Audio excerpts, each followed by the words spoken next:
we're kind of going to get into the meat and bones of this podcast.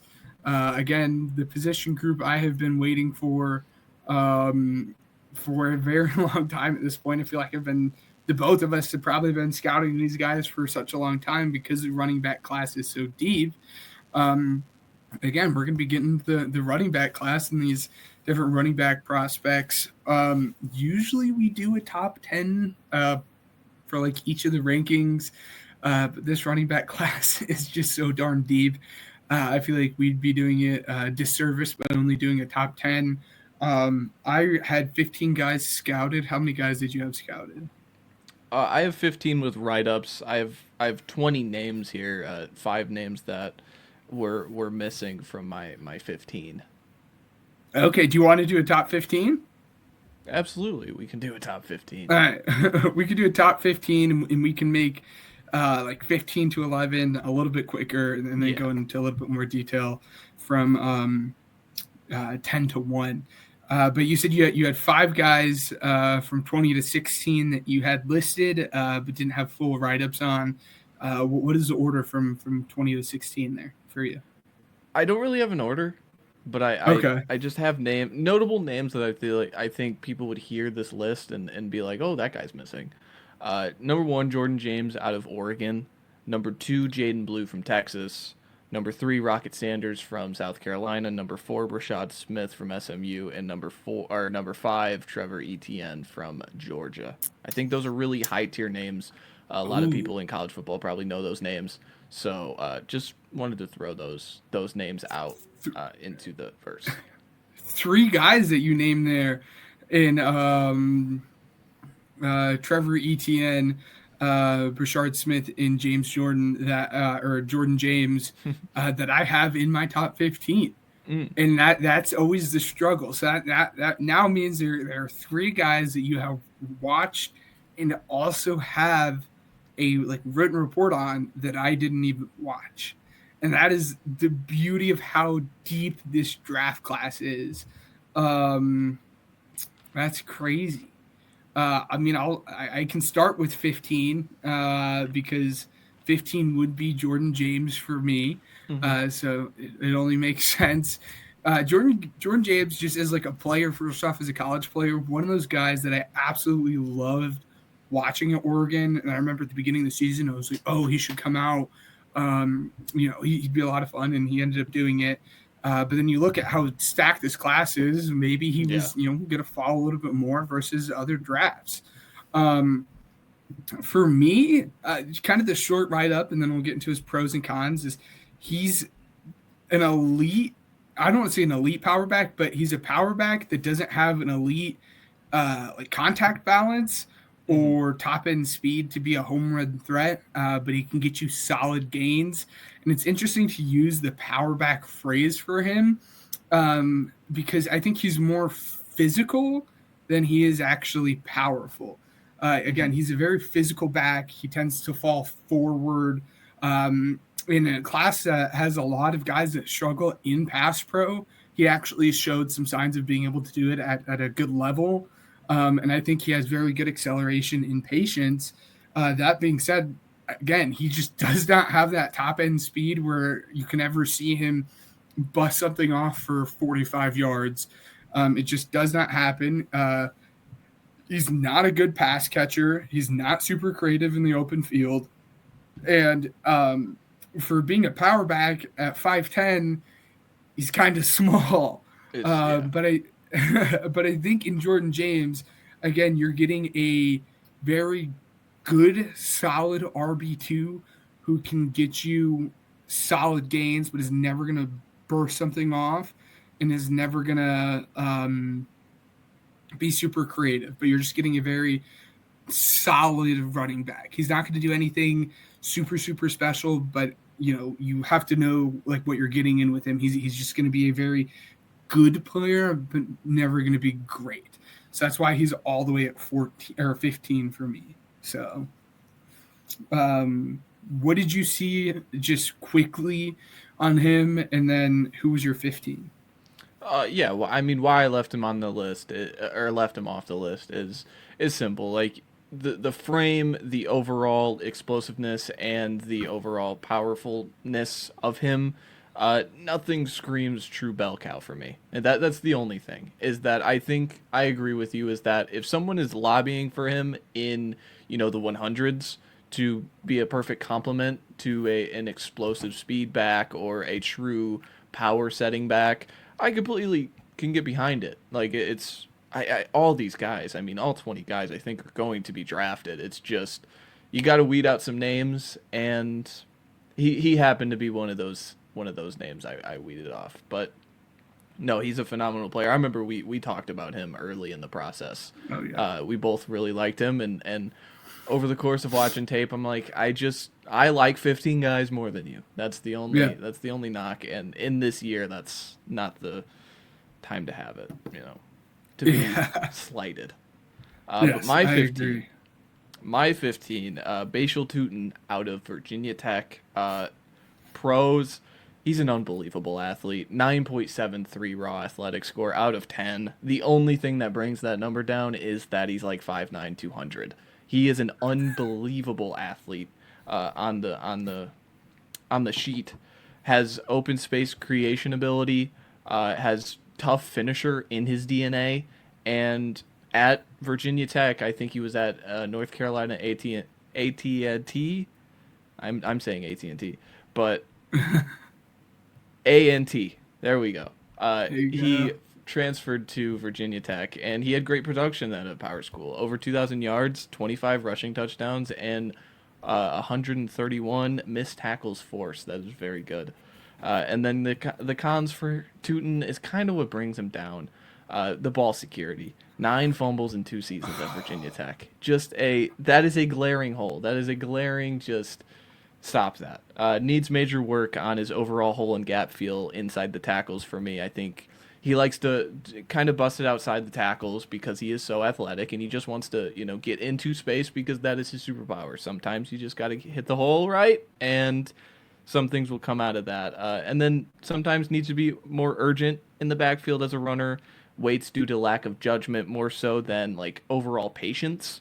Patience is a plus for some players. Him, I think he's patient more so overthinking. So that's kind of where I see Tuten, and like he compares a lot to, this is going to be an easy comp, but a lot to Garendo last year.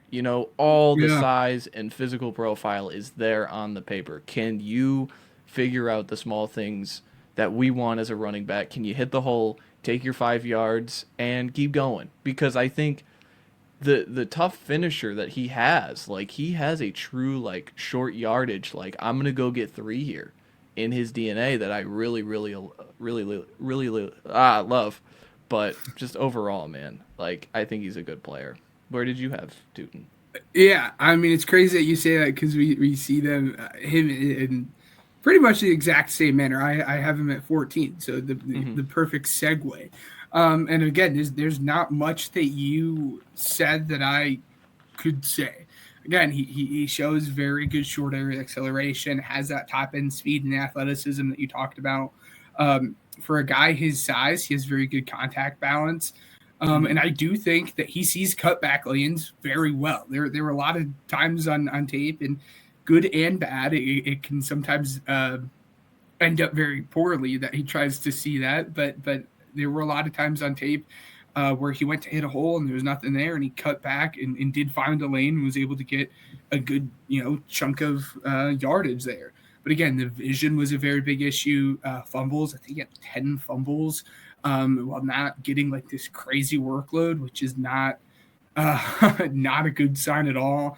And then for a guy that is as quick and athletic as he is, I was very disappointed in his ability as a pass catcher. He, again, projects as a kind of a good change of pace back for me. And you would hope that this change of pace back could be someone who could come in on third downs and be a good pass blocking or receiving back. And neither of those really showed on tape for me. But again, I think he's going to be a good change of pace back, some dude who can really get the offense twitched up and, has a chance to burst something off at any given moment. But yeah, he was 14 for me. So. Yeah. Your 14. My 14, LeQuint Allen out of Syracuse. That's one of the guys I didn't watch. Has great intent in both space and at the line of scrimmage. Smooth mover in his cuts around the line of scrimmage. I think he was a great one cut back. And then the third thing, which is I think what is going to be his calling card in this draft class, just in comparison to everybody else, has all of the upside to be a unique pass catcher at the next level, has the tempo pacing of routes and overall instincts as a pass catcher out of the backfield for me. I think he was phenomenal. That is why he is in my 15, solely because of that, because I think he could be a very, very special pass catcher in the NFL. The cons, I have the same con for him and number 13, just not an explosive enough player to be an every down back for me. That was just the number one thing with him. Smaller frame shows in his play strength, and then overall struggles in one-on-one drills in the open field enough for me that, like, if we can figure out the vision when you get the ball in your hands in open space, I think that is the one element that can really change and make him a special pass catcher, as I said at the top of him. But yeah, I really like LeQuint Allen, and I found him around like right before the Senior Bowl, and just ever since then he's kind of steadily been around my radar, and finally watching him, multiple games, I think, and even watching McCord, like I think he was always in the right spot. So yeah, I really like LeQuint Allen.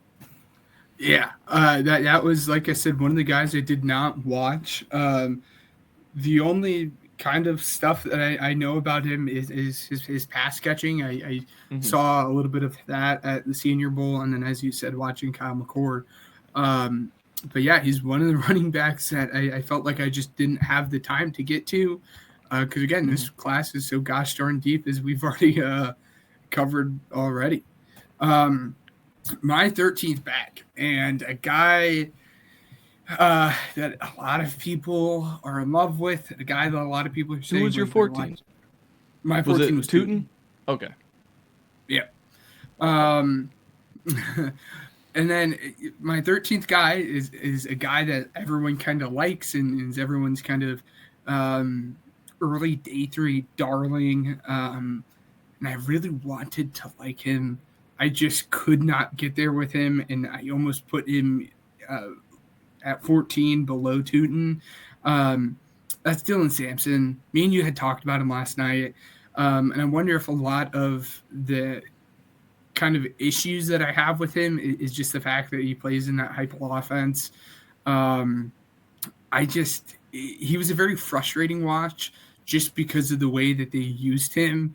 And he's a guy that really has a good burst, good speed, and they used him a lot on inside runs between the tackles, and it was very frustrating. I found myself like screaming at Heupel at times. I'm like, why are we doing this? This is not what fits his skill set, and I think that might be one of the reasons I'm lower on him, is just because I can't see the projection just because I haven't been able to see it.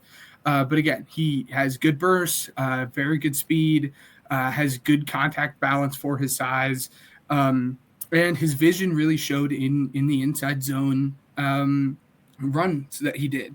But he's not good at all in the pass game. He looks completely lost in pass pro. There were way too many times. I mean, if you want to see how bad it is, go and watch that Arkansas game where they had him line up in pass pro, and he's just standing there just in front of Nico, just looking side to side and not knowing where to go. And, you see a blitzing, backer coming off the edge, and he just standing there and doesn't pick him up. And, now Nico's getting pressured or getting sacked because he just looks absolutely confused. And then he had drops, which was frustrating for, again, a guy like this. And then the final thing is just size. I think he is 5'8", which is not very good, and is definitely not a bell cow back size. But I think he does show a lot of that speed and burst, much like Tuten did. And that's why I saw these two one and the same. I have Sampson at 11.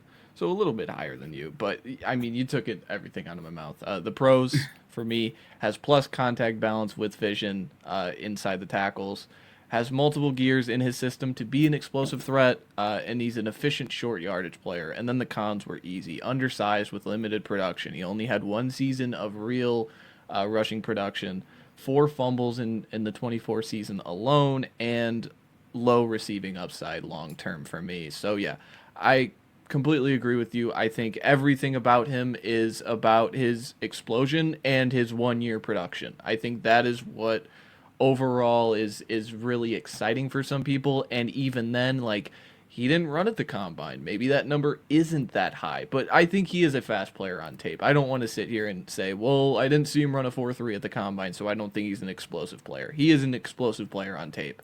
It's just, again, it's eye of the beholder. Like, this is going to be everybody for this class. And I think if you have a role for him, if you have 10 to 12 touches to give, okay, I understand it. But again, not a bell cow back, day 3 guy for me.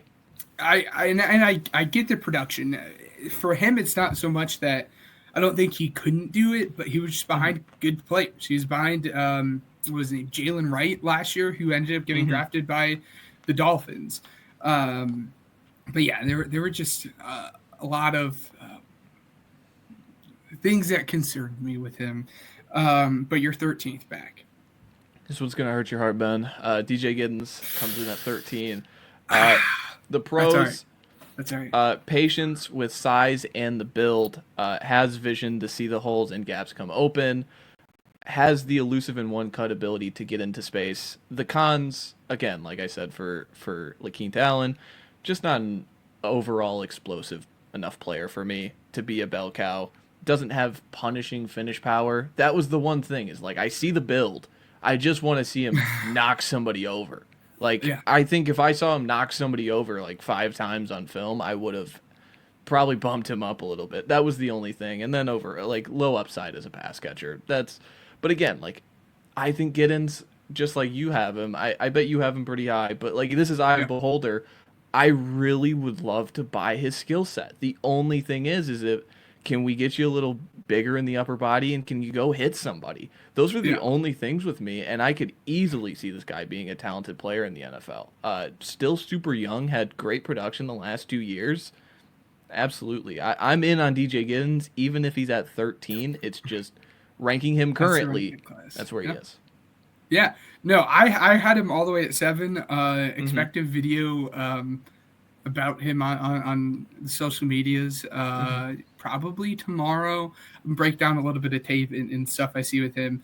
Again, he's 7 for me, but this goes back to kind of the Dylan Sampson point in terms of speed. And there's a guy a little bit later on that we'll talk to about speed as well. He ran a 4.43 at the combine. Yeah. But that 4.43 does not directly translate to the tape. And that's why when he ran the 4.43 at the combine, I was shocked. Again, I'm a DJ Giddens guy. I'm higher on DJ Giddens than consensus. Again, that's why he's number 7 for me. But he did get hawked down a lot, and he didn't really have the ability to – he had the ability to break runs out, but didn't have the ability to outrun the safety. So you saw him pick up, 45-yard runs, but didn't really able to finish them half the time, and it was – little upsetting, but kind of getting into the pros for him. As you said, he has the size. He's 6 feet tall. He has some of the best contacts balance in this entire class. If you are going to tackle him, you better square up and you better form tackle this guy. Because if you are sending an elbow at him at his knees, you're going to bounce off him and he's going to continue to go. So very, very good contact balance. And for a guy his size, his ability to get skinny through the hole but still hold his momentum and speed to finish is very, very good.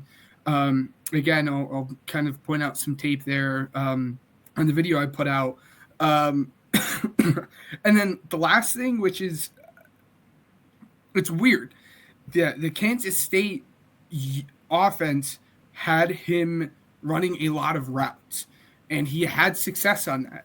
There's a wheel route he hit against Colorado for like 60-yard touchdown. It was beautiful.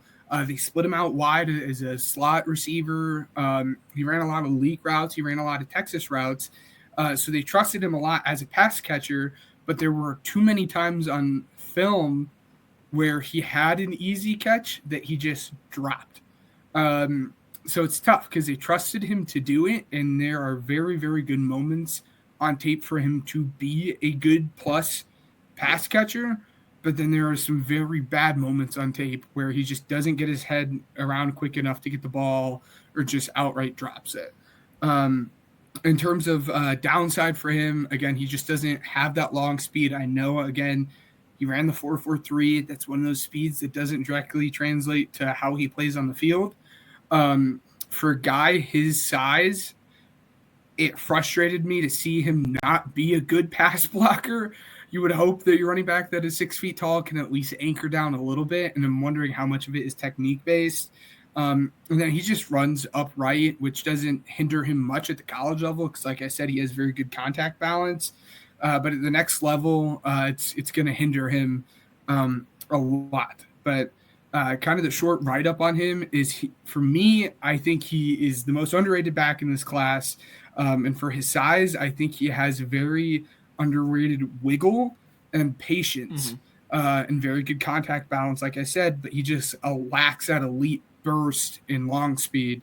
And then another pro for him as well, his ability to like skip a gap and go is ridiculous. There's way too many times where he'll like go and hit his intended gap and it closes up, and then in a matter of like a half a second, he's 2 gaps over and is breaking run on the outside for 25 yards. I absolutely loved him. Again, expect a video soon. Hurt my soul to see him all the way down at 13 for you, but again, that's just the nature of the running back class and what people value. But I absolutely love DJ Giddens. And then 12 for me, very quickly, a guy that you left off, Trevor Etienne. I thought he was a very good pass catcher, and he has good vision. And for his size, he's small, but he utilizes that with his natural leverage. And he has very good lateral speed to jump cut. And he's just a very kind of twitchy mover. But he lacks the high-end speed. He's never had elite production at Georgia or at Florida. Has very bad contact balance. And then, again, he's 5'9". So he is a very good pass-catching back. But he just, outside of that, I don't really know what his role is going to be without having that breakaway speed. But that's Trevor Etienne. Anything that you want to add on him? No, I mean, the only thing was I was stunned to see what he ran. I think he ran sub 4.5. So, yeah, I mean, overall, like, he wasn't a highlighted athlete to me watching him. And, like, undersized athletes, it's just hard for me to gamble on you. And maybe I should do it more because I really, really liked Bucky Irving last year. Yeah. But overall, and he makes, he burns it. But overall, like, Bucky Irving's calling card was this elite tackle breaking, this elite contact balance, where all these other guys kind of at the, thrown in Jaden Blue, thrown in Breshard Smith, thrown in Trevor Etienne. It's all right, but it needs to get better if you want to survive at the NFL level for me. Absolutely. Who was your running back 12? RJ Harvey out of Central Florida. His bro's pretty easy, patient, and explosive. He's a very creative runner in space. Unreal production the last 2 seasons, almost 3,000 yards, 38 crown game touchdowns, and 143 missed tackles forced. Unbelievable stuff. The cons, he wasn't a home run hitter long term for his size and his frame. Like, he's a smaller guy. I want that explosiveness down, like long speed explosiveness. Instincts when hitting a hole or gap needs work, and then needs to tempo his gears to create space against NFL players. I think he's just so ready to get north and south.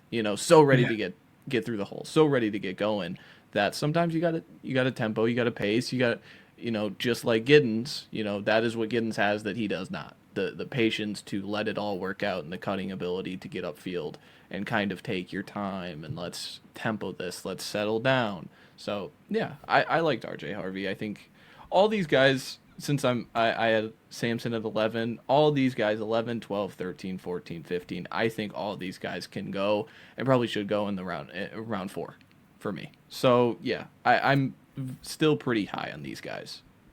There you go. Yeah, I had RJ Harvey at 9. So viewed in the similar manner, I'm just a little bit higher on him. He was the last of the smallish backs that I liked, again, compared to Tuten, Sampson, Trevor, Etienne. He was the one guy that kind of stood out to me above the rest. He's a very patient guy. It benefited for me that he did play behind a very good offensive line. He averaged just over like 2 yards before contact. So he played behind a very good run blocking offensive line, but he used that to his advantage. Again, he was very patient. I thought he did a good job following his lead blocker. I think he's a very shifty back. It's hard to tackle this guy in open space, and with that is his lateral quickness. And then I do think he does a good job running behind his pads. I think age is a big factor for him. I think he just finished up his 5th college season. His size is a big factor. I think he was way too eager to bounce the ball outside, which was a little frustrating. And it's funny because you talk about patience and following his lead blocker, but there were times on tape where he had a lane and would just bounce it outside because he was looking to make that big threat and that big play. But again, I thought he was a very patient runner, very hard to open or tackle in the open field, and very, very quick. But he's just an older, smaller guy. But yeah, I had RJ Harvey at 9. In terms of my player 11, a guy that you did not have in your top 15 was Breshard Smith. I kind of have him in his own little like tier. So the 4 guys underneath him were in their own tier, in Etienne, Sampson, Tuten, and James. And then Breshard Smith is in his own tier, and then there's 4 guys above him that are in their own tier. So he's in his own little tier. Really fun story. He's a converted wide receiver. He came over from Miami and played his last year here at SMU. But that converted wide receiver really shows within his game. I think he might be the best or second best pass catching back in the entire draft this year. I think he's very elusive in the open field, and I think he has good vision and good speed. That being said, he is 5'9", and it's all of 5'9". It's not he's 5'9" and stout. He's very much 5'9" and has the wide receiver frame for it. He's very thin. And because of that, his lack of power really shows up. He doesn't pop defenders when getting tackled. He has a very small sample size as a running back because he's that converted wide receiver. He only had 252 carries. And then the last thing on that, on 252 carries, he had 5 fumbles. So he's averaging a fumble every 5 carries, which is not very good. But I think again, he has the ability to break these home run threats with his speed and illusion, but again, just lacks that power that you want out of your lead back. But I really, really like Breshard Smith. Yeah, Breshard Smith it's so tough because he is dynamic and explosive, and I want to gamble on those traits, but it's hard when you have 1 year of production, you're a converted receiver. It's similar to Tyrone Tracy, and Tyrone Tracy works out. But in the same way, it's like the ball security and overall the undersized frame of him that I just, again, not going to gamble on that guy. I'm just not. At the running back position, it's just not going to happen for me. If you can devote 8 touches to him, I can understand it. But again, it's like once we get into who was it? What was his name? Was it Blake Watson out of Memphis? Yeah, that's kind of what it is to me. It's like not that he's going to go on the same trajectory as Blake Watson, but it's like you need a specific role and you need a specific mind to mold that role for Breshard Smith. And I think there are creative enough players in the NFL to mold that role. It's got to be one of those. He is not a 20 carry back. Absolutely not. So it's I don't want to sit here and sound like I'm slamming him and expecting failure. It's hyper specific for me, and he's one of those hyper specific players. Absolutely. He was the last guy I watched, and I'm glad I watched him because, again, he's at 11 for me.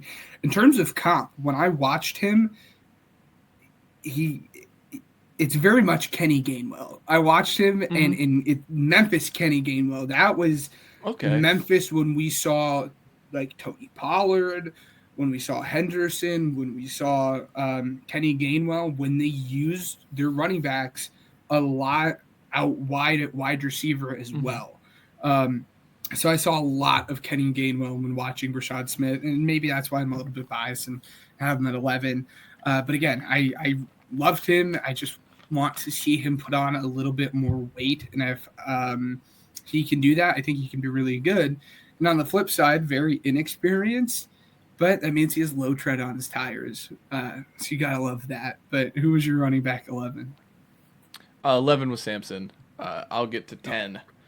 10. This is going to be a controversial player, I think. I think this is definitely going to be one of the guys you did not watch. Tahj Brooks out of Texas Tech. This is one of the guys I'm stamping, man. The pros, the contact balance is a plus and is a smart runner because of it, with lower run pads, and just a built solid frame.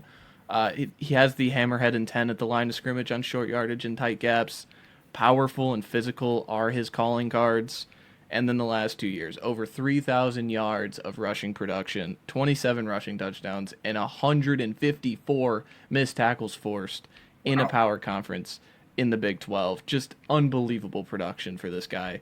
Cons, open field burst and acceleration will hold him back as a true RB1 for me. Absolutely. He has fine pass catching ability, not gambling on him being an upside play there overall long term. Once he beats the first wave at the line of scrimmage, he's just looking to get north and south more so than kind of flash.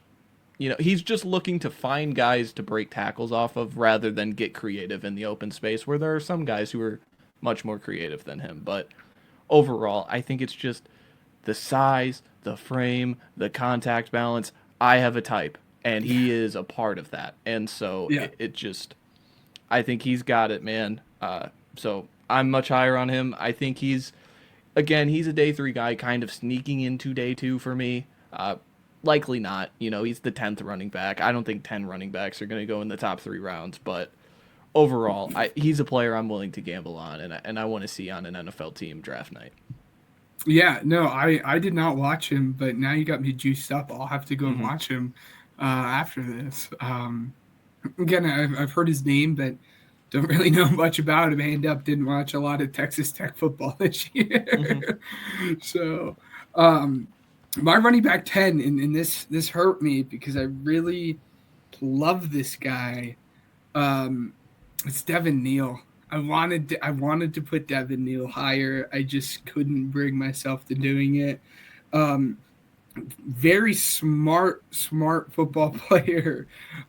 He's a very good one-cut runner. But the issue with him is he just lacks the elite physical upside in any category to be an elite running back at that point. But I think he's going to be a very, very good, solid running back. He has very good vision. He has quickness in space, plays with a good pad level, and was a good, productive pass catcher. But to that, again, he doesn't have the top end speed. He doesn't have the size. His pass pro just was not there, and he didn't play with power. Again, it just goes back to a guy that I think can be a good, solid running back, but is never going to be anything special. But I absolutely loved him. By all accounts, he's a great culture guy. Again, very smart football player. It showed up on tape. For me, he's the Dylan Gabriel of this running back class. You know what you're getting. That's a great way to put it. You know what you're drafting when you're getting this guy. A very smart guy, but doesn't have those amazing physical upside that you'd like. So, yeah, I didn't have Devin Neal on my top 20. Oh. I don't know what it was. I think the production and overall the quickness and ability is there. It's just I don't know what it was. If it was the vision, the patience, everything overall, something was missing with Devin Neal, and that was it for me. Like I don't know, man. It's tough. That's all right. Before we continue with our top tens, we just want to recap and say the names of your 15 to 11 guys here. I guess we can do 15 to 10 because we already gave our 10th back. Yeah. 15, Bhayshul Tuten out of Virginia Tech. 14, LeQuint Allen out of Syracuse. 13, DJ Giddens out of Kansas State. 12, RJ Harvey out of UCF. 11, Dylan Sampson out of Tennessee. And 10, Tahj Brooks out of Texas Tech. There you go. I had Jordan James at 15. Tuten at 14, Dylan Sampson at 13, Trevor Etienne at 12, Breshard Smith at 11, and Devin Neal at 10. So my running back 9 was a guy we had already went over, an RJ Harvey. So who was your running back 9? Jarquez Hunter out of Auburn. Didn't watch him. The pros, quick accelerator with contact balance. The vision in between the tackles at the line of scrimmage is a plus for me. Has explosive play in his DNA, had 55 14-plus yard runs in his 4 years starting at Auburn. He was a 4-year starter, and he has receiving upside. Overall, a smaller frame is a con for me, and he takes on multiple tacklers with the smaller frame with, like, intent. And it's like, I'm going to break these off. And it's like, chill, bro. Open field space. He needs to be more creative as a runner, kind of similar to Tahj Brooks. Just, instead of just taking tacklers head on, can you try and make someone miss? Can you get more east and west more so than we're going to run through you? And then the last thing can be stiff and robotic in blitz pickup, kind of just slow and waiting for the guy to come to you rather than going and getting him, and it's just overall the bottom half wasn't in love with it. But Jarquez Hunter was another guy that it's like again, he's not really on the radar, but it was like I loved all these running backs so much that it's like I just kept digging and digging and digging, and Jarquez Hunter was one of those guys. It's like, oh, I found gold. Like I found a guy that I really like. If I can get this guy, if this is one of my best kept secrets and I can get him in the 140s, I love it, man. I really think he has the talent to sustain a career in the NFL. And he's one of those guys that even if he is smaller, I think he can hold up with, 15, 17 carries in the NFL. There you go. Another guy I'll have to watch. Again, I said it numerous times, but that's how deep this running back class is. I knew this would happen. So. I knew we would dig in and just. Yes. As I said, RJ Harvey was my running back 9. Getting into my running back 8, that's Damien Martinez. This is your one, Jess, in every facet, true power back in this class. There are guys at the top. I'm staring them down. My 3 and 4 are guys that play with power, but Damien Martinez is the guy in this class that will be your true power back, the guy that you want to get the touch on the goal line. He was a lot of fun to watch, and for a guy that is as big and powerful as he is, he actually had some pretty light feet and better vision than I thought he was. Getting into his pros, like I said, true power back, very physical, very good downhill runner, kind of every way that you want to say that. And again, he has very light feet, which allowed him to be elusive for his size. You don't see a guy as big as he is, usually as quick as he is. That being said, in the true power back fashion, he doesn't have that home run speed. And he just, I don't know if he can't do it, but there just wasn't a lot of tape out there as him being a pass catching back at both Miami and Oregon State. There just wasn't any, if at all, tape of him being a pass catcher at all. But if you want your power back, Damien Martinez is going to be your guy. So I wouldn't be shocked if he went a little bit higher than what people expected if someone wants to go out and get that true physical runner in this class. Yeah, I have Martinez at 7. The ball of power build in which it creates his running style, man. Very sudden athlete in space for a guy overall like at his size. Downhill finisher at the line of scrimmage with his physicality. Vision as a one-cut runner was up there with some of the best for me. Like, maybe it's just because I was so surprised watching him do it at his size, but like the one-cut stuff was really, really good, really fascinating from him. And then the cons, like, you took it out of my mouth. Top speed at 4.51. It doesn't show overly explosive on tape, but apparently it's in there. With no pads on. Receiving production, upside didn't jump off the screen for me, was more of a check down in space rather than a consistent call on the sheet. And then willing but bad pass blocker as of today. Can get better, though. So I think that is the one thing I love to look at for these running backs is if you're willing in the pass block game, I want to give you a shout because that is, if you're willing, you can get better and overall just kind of develop that. Well, and he has the size to do it, right? Mm-hmm. So, who was your running back 8?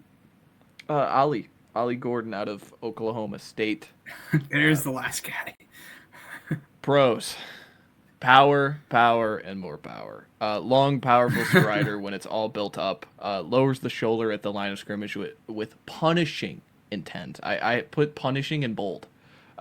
Downhill will destroy any targets in his path, functional space agility, and he will be 21 for his entire NFL season. So very young player. Cons, not an overly creative player when in space, just looking for tacklers to take on, much like I have a type at the end of this third round. Yeah. Not explosive, not taking him to hit home runs long term in the NFL. Production took a massive dip from 2023 to 2024, but so did the whole Oklahoma State Cowboys team. Wonder if there was impatience from him to just get to the league because he won the Doak Walker. He won the Running Back of the Year award. So as a sophomore, so it's kind of like, am I just waiting my time to get out of here? Or, is it let's come back for Oklahoma State and let's win this? I don't know. But they didn't win a game in conference play. And it wasn't because of Ollie Gordon for me. And then 5 fumbles in 535 snaps, rushing snaps. Not ideal for, a necessarily a between the tackles powerful runner.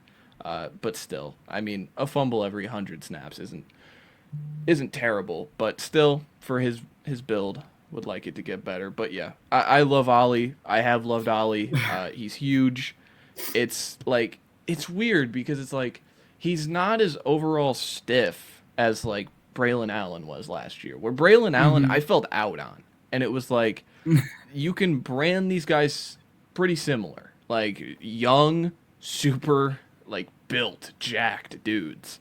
But something about Ollie, man, I want to gamble on the production that he had in 2023 and his overall powerful ability because he is a menacing presence as a running back, much compared to Henry.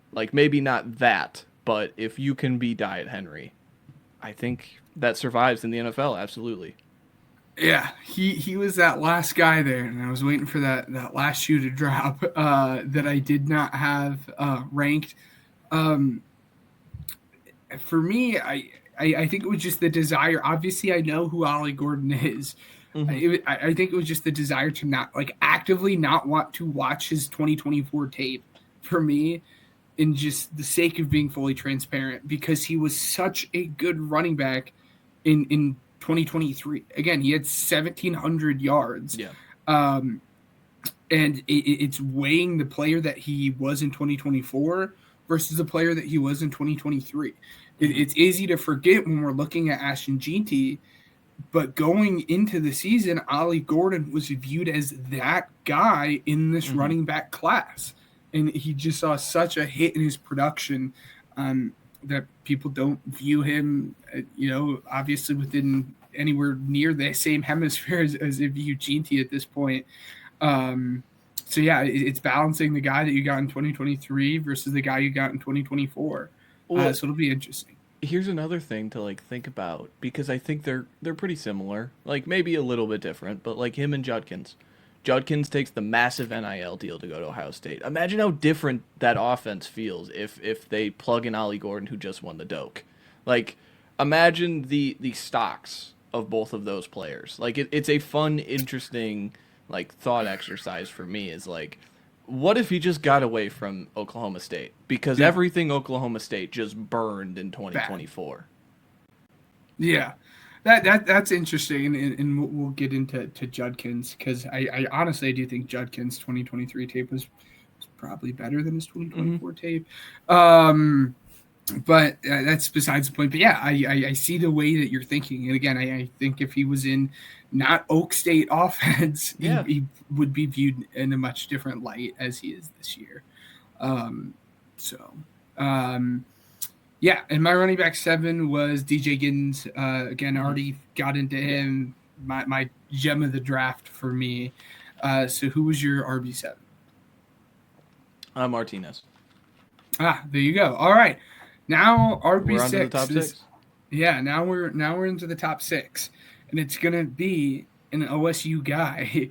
And it's another conversation that we had last night. It's really interesting to see where people rank these guys, because on one end you have the people that think it's TreVeyon Henderson, who is they love his vision, they love his explosion, and then on the other end you have Quinshon Judkins, that you love his size and his thick frame and all that stuff. So people are kind of split. Obviously, everyone loves them. Everyone's in agreement with their top 6 backs.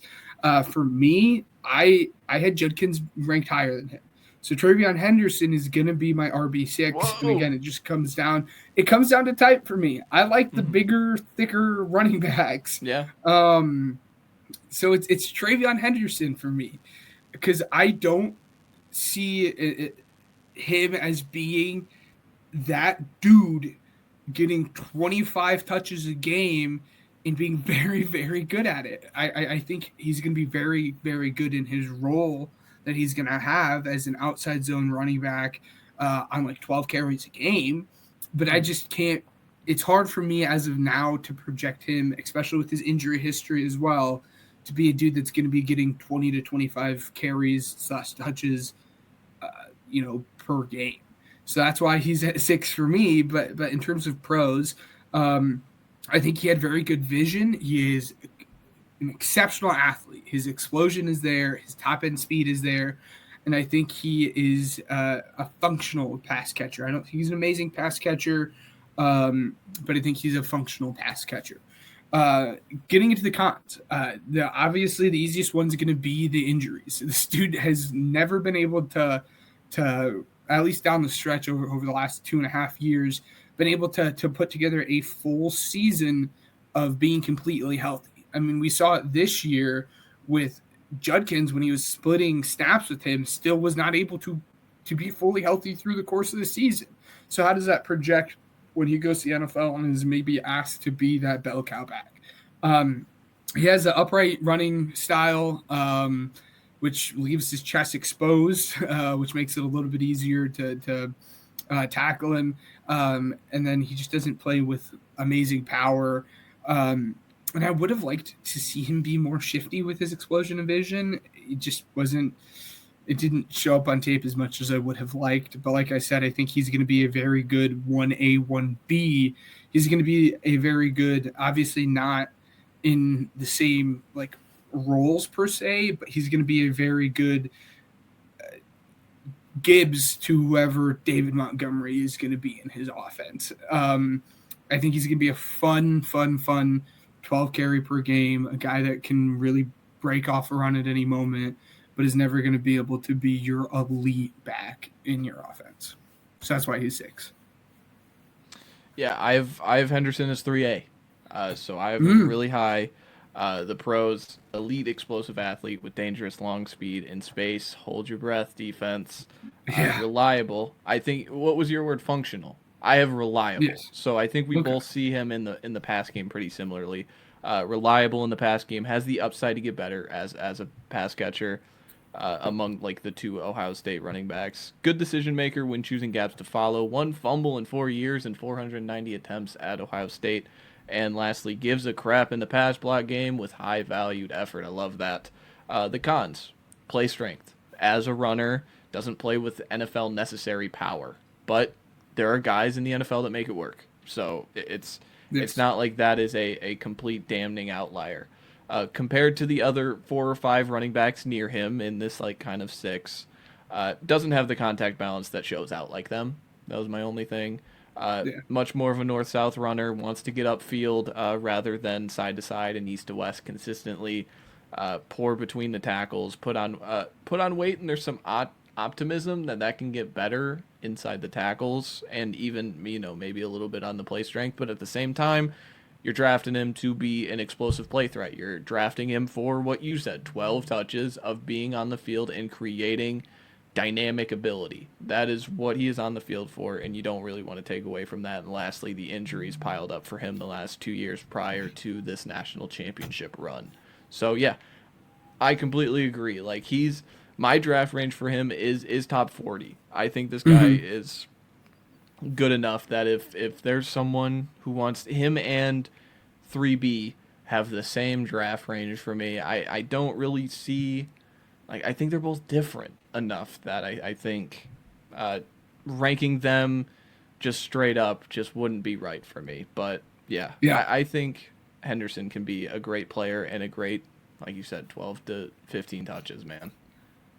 I'll be really interested to see who 3B is, because I knew there was a very long stretch in this class that you were not consensus on running back 2 and 3. So I'm interested to see if that's changed. You're running back 6, though. Who is that? Quinshon Judkins. Would you look at that?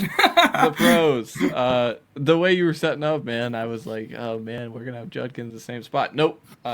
We are completely opposite. Love it. The pros. Downhill, powerful runner with a thickly built body type. Good contact balance, generating 197 missed tackles forced in 3 collegiate seasons, 2 at Ole Miss and 1 at Ohio State. Has patience and intent in open field space.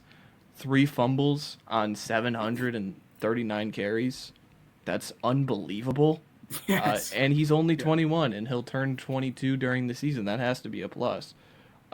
Even with all his carries, and like, everyone likes to talk about the tread and things like that. This is still a very young guy. I don't believe in the tread on the tires. Do you really believe in that too much?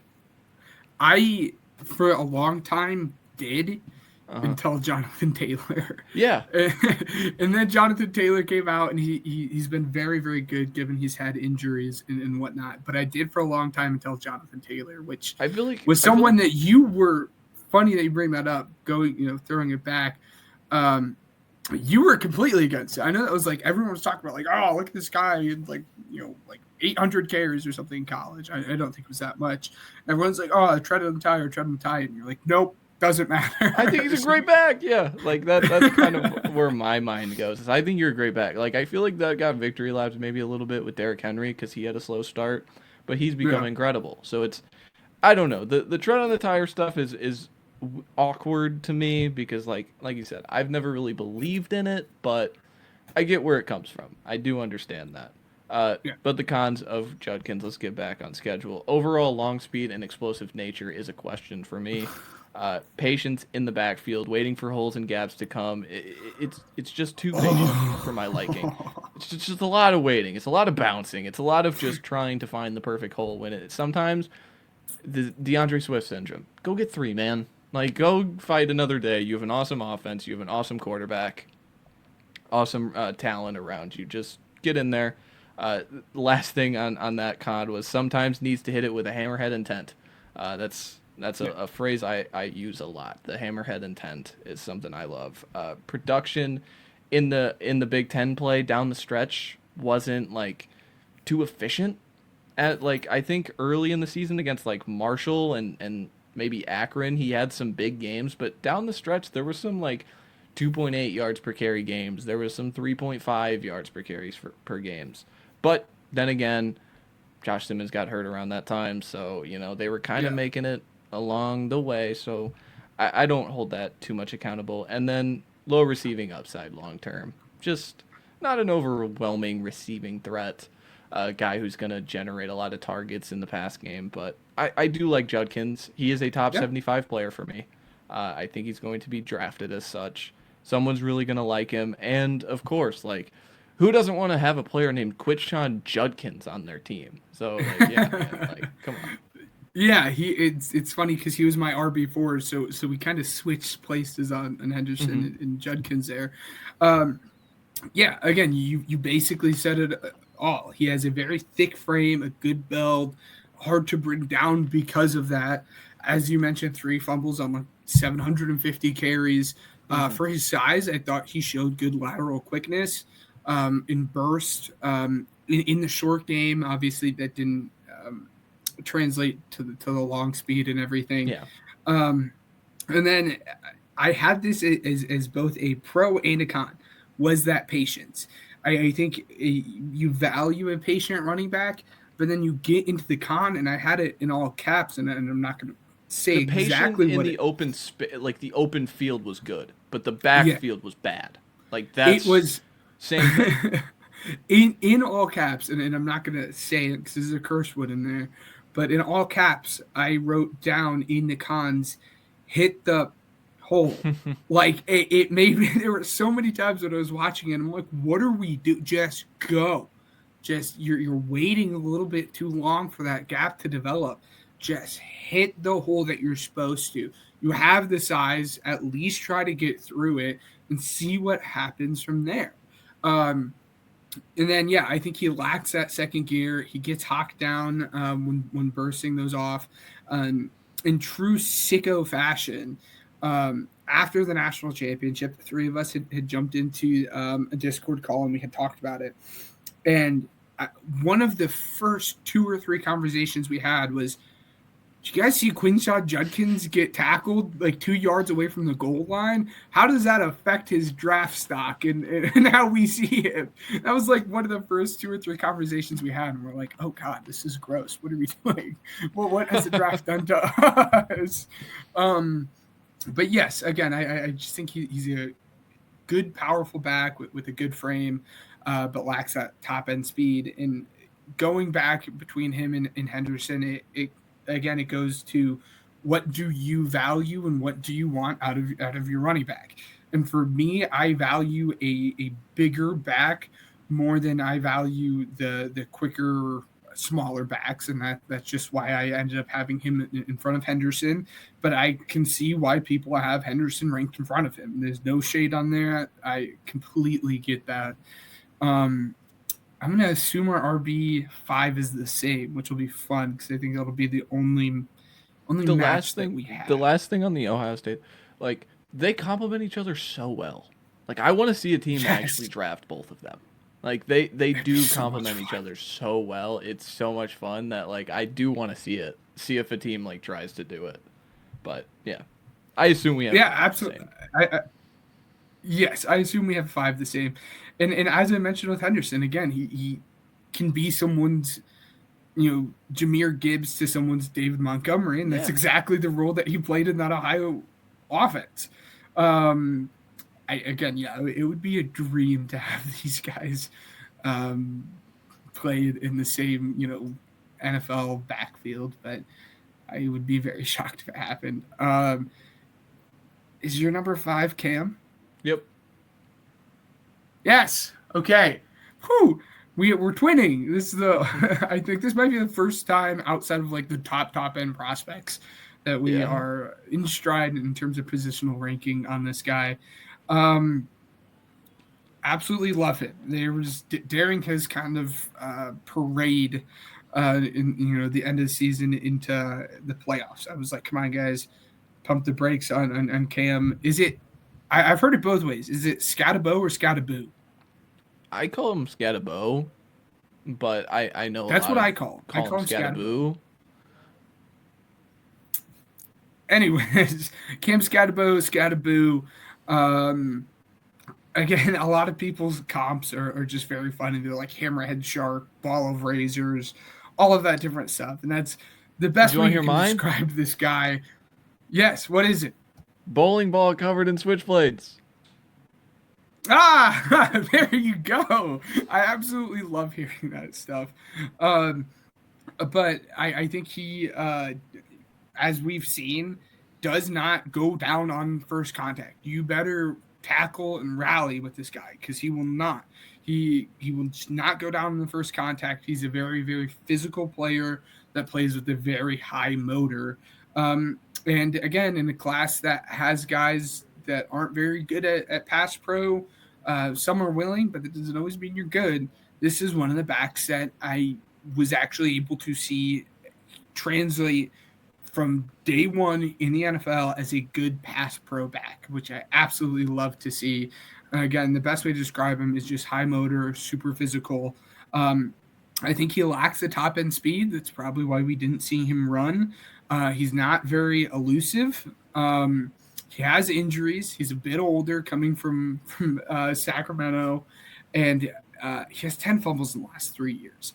And I think a lot of that comes from his high motor and never say die mentality that he just wants to keep on going, which really offers guys the ability to punch it out or rip it out. So at times you just fall down a little bit. But again, just very physical player. Again, has that high motor, but lacks that top end speed and elusiveness. Before I get into like his scouting report, I don't think there's a guy in this class that had a better like resume built over the course of like 2 games: the Iowa State Bowl, the Big 12 championship game, and then the Texas Fiesta Bowl game. I don't think there was a guy who created more stock and buzz out of just 2 games as a running back than Cam Skattebo. Like that guy, it just phenomenal stuff. But getting into his eval, pros, stocky and built, makes him what I call, I'm going to say it again, a bowling ball covered in switchblades. It's so fun to say. He had 103 missed tackles forced in 2024 alone. Unreal motor and physicality, gives a crap in the blocking game, and has technique to go along with it, as you were talking about. Patience and agility when in the backfield hitting the gaps is great, mixed with a scary jump cut in space. That was kind of the big way that he created, like that he was creative. Like that's the thing that I want to see some of those guys that I had lower just kind of mix in, like a little jump cut here and there, just a little bit of, movement side to side, and he has it. He has the pass catching upside, but limited route tree. The cons, I mean, it's easy. Long speed and explosive nature. Not an overall twitchy athlete. Ball security. Lost 10 fumbles, like you said, in his overall career and 4 this season. And then the only reason I brought up that he's an older prospect and he's going to be 23 and he comes with 700 carries compared to Judkins is I have him and Judkins same similar draft range, top 75. So if that plays a factor in your team's drafting or where your board would be is like, well, I'd prefer the younger guy. I see them pretty similarly. I think Cam is a better player right now, but yeah, I see them pretty similarly. But overall, Cam Skattebo is a very fun player, man. Just an unbelievable fun player. Absolutely. Funny anecdote there. I remember in that Arizona State Texas game after the first half, we were like, we did what we needed to do. We stopped Caleb. And then he came out in the second half, got like sick, and then he just kept going. That defense. Yeah, it was fun to hate that guy for 3 hours. I'll give him that credit. That's some of the biggest things as a fan is like I could hate Cam Skattebo for 3.5 hours while everybody else loved him. So that was fun. Yes.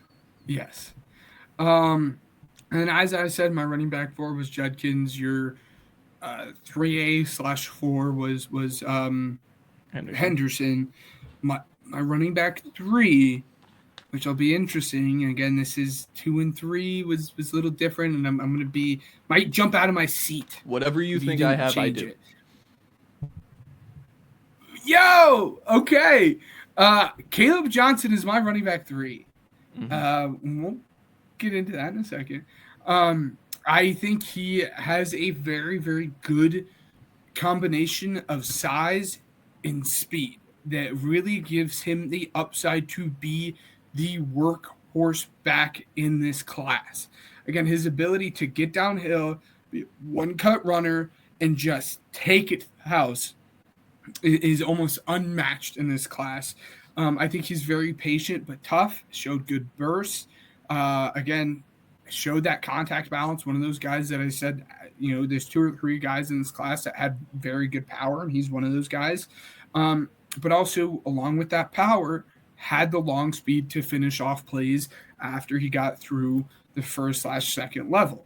Down to his kind of cons, the 2 big ones is he isn't super twitchy, and he doesn't really necessarily have a lot of tape of being a good pass catcher, willing in pass pro, but wasn't very good at pass pro.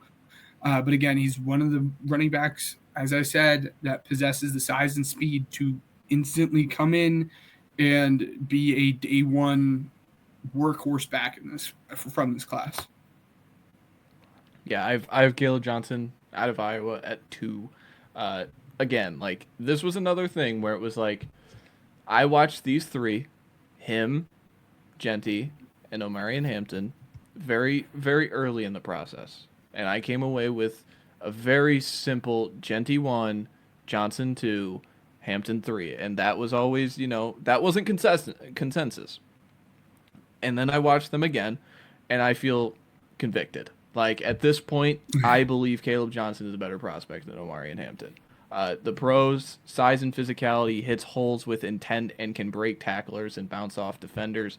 The first step for him, the one-cut ability, was elite, matched with real long speed and explosiveness as an athlete at his size. Like, he's a real deal 220. Contact balance is a plus, 66 missed tackles forced with over 1,000 of his yards coming after contact. That does not compare to the number 1 guy, but still, that is a very good number. Will get dirty in the pass block game against blitzers. 0 fumbles on 240 attempts in 2024. And then the cons. This is where it gets interesting. The agility and the robotic nature as a runner was glaring for me. Due to this trait, it comes with real hesitance if you put him behind a bad offensive line, because I think he's not overly creative. He is one hit and go, and he will get upfield and make things happen. But if you don't have the offensive line to create that, kind of space for him, it's going to be tough to imagine him being in one of those top backs. Another con, he takes on too many tacklers, but he overall has the size to take on those tacklers. But again, I don't like seeing it. And then last thing was low upside as a pass catcher. And limited production. So, yeah, man. Yeah. Like, I think the Kaleb Johnson thing is, like, it's just, I outweigh his pros to Hampton's pros. And that's it. And maybe, you're watching this and you see a state hat on my head. It's not that. I really like Omarion Hampton. But there's something about Kaleb Johnson that I think if you put this guy behind the right in the right place, behind the right people, he's a special prospect for me. I have his draft range being a top 32 player. I think he should be buzzed in the first round. I think absolutely. Wow. Like, yeah. There you go. Yeah. Don't usually see that, but that's the thing, Matt. He's not just saying that. He's been on this. I mean, since like week 5 of this season. I remember watching. Was it the Iowa State game? I forgot which game it was when we sat down together. Yeah, that was week 2. Yeah, and we were like, "Whoa, this guy." So obviously that leaves Hampton at 2 for me, and 3 for you. And I'll kind of let you cover the bases on him. But really quickly, again, I'm sure it'll be one of the very first things you say. Again, another kind of off-topic anecdote here, but I was playing NCAA football one time with Ryan, and I was Omarion Hampton, and UNC. I was down by 21 points. I was on the 5-yard line, and I fumbled the football with Omarion Hampton, and I about threw my controller through the TV screen simply because it does not happen. He has literally never fumbled in his college career. He just does not fumble the football. That being said, I'll let you get into him, but that was maybe the most frustrating moment I've ever had playing that game. Yeah, his pros, burst and long speed is his calling card. Densely built with contact balance. Again, like 73 missed tackles forced in 24. He hits the holes with physicality, intention to get skinny and keep drives going. I love that about him. He's a very capable pass catcher. And then you mentioned it, the ball security. Like, he did not fumble the ball this past season in a power conference. That is a plus. The only cons I have, like, overall in open space specifically, he felt stiff to me. Just he doesn't make guys miss by being elusive, and that was kind of the thing I was maybe I'm wrong for expecting it to come of because I think he is so explosive with his burst in the short area, but just overall he didn't have that for me.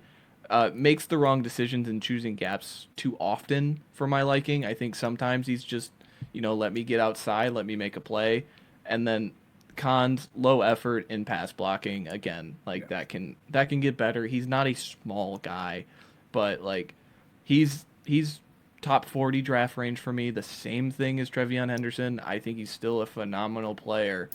It's just it's a little four. I know a lot of people are gonna sit there and go four, like 3B, four. That's way too low. But I view him, Johnson, and Henderson very, very tightly. And sadly, he's just the lowest on the totem pole right now. Yeah, that's fair. I have I have Hampton as a top 25 grade in this class. Mm-hmm. How much does that speak to the class in general as a whole is a conversation for another day. But I absolutely loved him. Again, all stuff that you said. He has very good burst, has long speed. He's 6 feet, so he has the good size. Again, hits the holes with power. As I said, has never fumbled the ball in his college career, which you just absolutely never see, and has plus upside as a pass catcher. But again, he's stiff, as you said. He's not very shifty. As you said, poor vision when it comes to picking out gaps. And then, again, just the low effort in the pass pro there. But I think he's a good combination of size, speed, and power, as well as being a good pass catcher. But again, shows that poor vision. But I absolutely loved him, and he both benefited from being the all of UNC's offense, but then also everyone knew, just as you did with the number one guy, the offense was going to run through Hampton. So on one hand, he's getting a lot of the touches and was able to show why he's this good and can show that he could do it. But on the other side of it, people knew he was going to be that guy, and people keyed in on him quite often. But he was a lot of fun. Obviously, a lot of people have him ranked high. I'd be shocked if you're listening to this podcast and don't know who he is at this point. But people love him for a reason. He's a very good back. And then to no one's surprise, running back one for the both of us, Ashton Jeanty. Do you want to get into him? Because I only have 2 cons for him, so I'm interested to see what you have to say. Yeah, his pros, yes. Just overall, like if you want to talk about his long speed, he has long speed. If you want to talk his contact balance and how it's off the charts elite, you can. 152 missed tackles forced this season, according to PFF, with almost 2,000 of them coming after contact. That is unreal. One of the greatest collegiate rushing seasons we have ever seen. Thick and densely built in the lower half. The burst and acceleration comboed with the patience in hitting holes was tremendous. And then my cons. My cons were 3 things. Oh no, he welcomes too many tacklers, but he breaks them. So it's like, he's a smaller guy. Don't want him taking too many hits in the NFL. Number 2, he can be a better pass protector. And then 3, inside the tackles, not as explosive of a runner like Jahmyr Gibbs and Saquon Barkley, 2 of the premier backs in the entire league. So if that's one of my cons, that is the type of player and the type of ceiling I project for this guy. That it's like, oh no, he's not one of the most explosive players at the position, but he is pretty close. So yeah, Ashton Jeanty, he's an easy eval. He's a top 10 player. He's probably a top 5 player. Gonna be a top 10 pick for me. Just who's gonna pull the trigger at this point? That's kind of the point we're at with him. Is like, who's gonna do it? I don't know, but we'll see. Yeah, again, there's glowing reviews on him. It'd be easier for me to tell you what he doesn't do well and what his cons are rather than telling you what he does well, because he does a lot of things very, very well. Again, he's quick to the hole, but shows patience when he needs to. Hard to get down, as you said, with elite contact balance. He's a natural pass catcher. He didn't do it much this season, but if you go back to the 2023 season, he showed very, very good ability to do that. Has amazing burst and lateral quickness with his cutbacks and his abilities to just make people miss. And for a guy that is only 5'9", he runs with good power. For me, the two cons is that size at 5'9", and then the pass pro. He just didn't do it very well. But if you're two cons at you're 5'9" and you're not very good at pass pro, it's saying something. Again, I think he's one of the very few and true blue chip prospects in this entire class. Has everything that you would want from a bell cow back outside of being 5'9". And like you said, it really just comes down to who's going to pull the trigger within the top 8-ish picks of this draft, because someone is going to absolutely do it, and they're going to get, again, a true blue chip prospect in this class. But going from 9 to 1 for me was RJ Harvey at 9, Damien Martinez at 8, DJ Giddens at 7, TreVeyon Henderson at 6, Cam Skattebo at 5, Quinshon Judkins at 4, Kaleb Johnson at 3, Hampton at 2, and Jeanty at 1. Yeah, Jarquez Hunter out of Auburn at 9, 8 Ollie Gordon out of Oak State for me at 8, 7 Damien Martinez out of Miami, 6 Quinshon Judkins out of Ohio State from Ole Miss, 5 Cam Skattebo out of Arizona State, 4 Omarion Hampton, 3 TreVeyon Henderson, kind of in the same similar tier, kind of the same similar ranking. 2 Kaleb Johnson out of Iowa, and number 1 Ashton Jeanty out of Boise State. That is my top 10. And then before we get on to the last segment here, again, I've made it evidently clear who my guy is. If you had to plant your flag on one of the day 3 guys in this class, who would it be? Ooh, that's fun. Because I don't view him as a day 3 guy, I would have said Damien Martinez. Yeah. But I think because of my glowing review and you haven't watched him, I'm going to say Tahj Brooks. I think Tahj Brooks is going to be a plus player in the NFL, and I think he has bell cow upside because of his overall size and physicality. We'll see where that comes true, but he is one of those guys. Awesome. Well, the first thing I'm going to do when we get off is go and watch Tahj Brooks. That is for sure. And then moving on to our last segment, a segment we haven't done in 2 weeks